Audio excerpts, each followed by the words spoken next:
درود.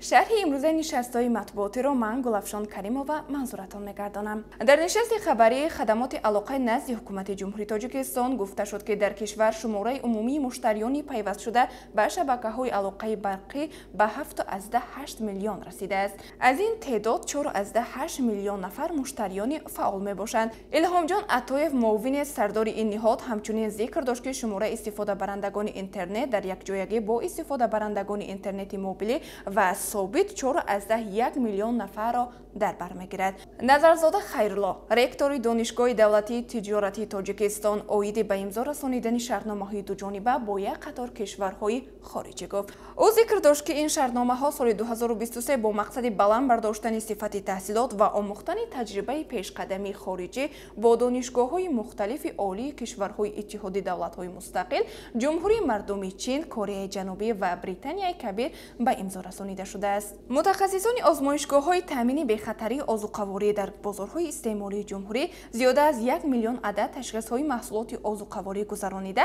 128 نفر صاحبکاران وطنی و خارجی را برای از خارج کشور وارد نمودن محصولات پس‌صفت جریمه کردند. در این باره محمد سعید فیض‌الله‌زاده رئیس کمیته بی‌خطری آذوقه‌واری نزد حکومت جمهوری تاجیکستان امروز خبر داد. اگنتی اویاسیون گردشدنی نزد حکومت جمهوری تاجیکستان در دایره همکاری‌های بین‌المللی کشور در سمت اویاسیون گردشدنی در سال 2023 با 28 کشور خارجی سازشنامه عاید به علاقه هوایی به امضا رسانیده است که از کشورهای مذکور 9 کشور اتحادیه دولت‌های مستقل، 7 کشور اروپا و 12 کشور آسیا میباشد.